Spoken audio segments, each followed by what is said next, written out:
Have you ever heard someone say that it's all in the grind? Maybe you've noticed that different brewing methods are often paired with suggested grind sizes. Well, today on Coffee or Die, we're going to explore the microscopic world of coffee particles.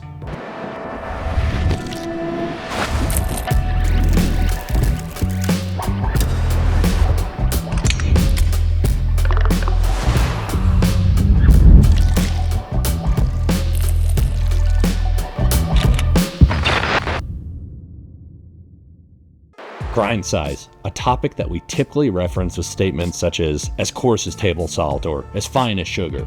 But what do those even mean, and most importantly, why does it matter? First, coffee is a solution made using water as a solvent and ground coffee as a solute. Let's dig a little deeper into that concept and capture this grenade in your mind as a single coffee particle. So, what happens when we pour water over that single coffee particle? Well, I drew a picture that might help us visualize what's occurring. This is our coffee particle, and I bet you didn't know that he was chill like that. Well, as he gets introduced to water, a few things are going to start happening. First, the surface of the particle dissolves and quickly washes out. Next, small pores in these particles get slowly drawn to the surface of the particle and once again get washed away. However, there is a kicker, and that brings us back to the size of the grind. The finer the grind, the faster they give away all their soluble materials. On the other end of that spectrum, coffee that's ground coarser is harder to extract due to some chemical compounds being trapped deeper inside that particle. Think about espresso and how it only takes 25 seconds to make compared to pour-overs, which take about 3 minutes. What this means is that even if you brew coffee perfectly, using the same exact rate of flow, water temperature, and saturation of the bed, changing the grind size will ultimately change the entire profile of the coffee that you are making. Speaking of flavor profiles, how does grind size affect taste? Well, let's isolate the grind size and assume that all other variables are perfectly balanced. In this scenario, my coffee is tasting weak, watery, sour, or lax body.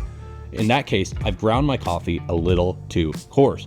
On the other hand, if my coffee tastes bitter or harsh, then I've ground my coffee particles a little too fine. So, think about coffee as music and the grind as the volume at which we're playing it. To turn the volume down, let's grind coarser. And to turn the volume up, let's grind a little finer.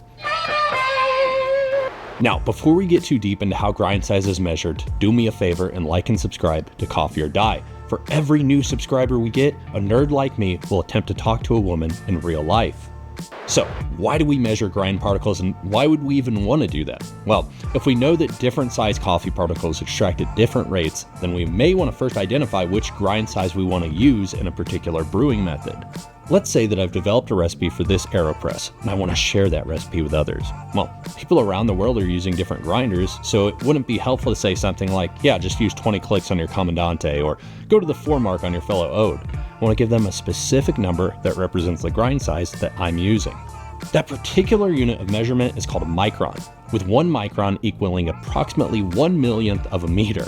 In coffee, we use this measurement to tell people around the world what size grind we're using. So, going back to my AeroPress example, I might tell someone that my grind size is 600 micron, which they can then replicate on whatever grinder they have at home or in their lab. Now, if you want to go full on balls to the wall, and I mean really slap that sack against a pile of bricks, you can further refine your grind using something like this sifter. Grinders aren't perfect, even the most expensive and top-of-the-line ones. Although the majority of the grind size will be the size you want it to be, there still may be some other sizes. So, what an absolutely insane person like me might do is use a sifter to make sure that there are no grind particles higher or lower than the 600 micron number that I gave earlier. This just makes sure that my cup is as uniform as possible. So, there you have it, folks. Size really does matter. Please, in the comments below, tell me how size has impacted your life and what your preferences are. For now, I would say thank you so much for stopping by, and I will catch you on the next episode of Coffee or Die.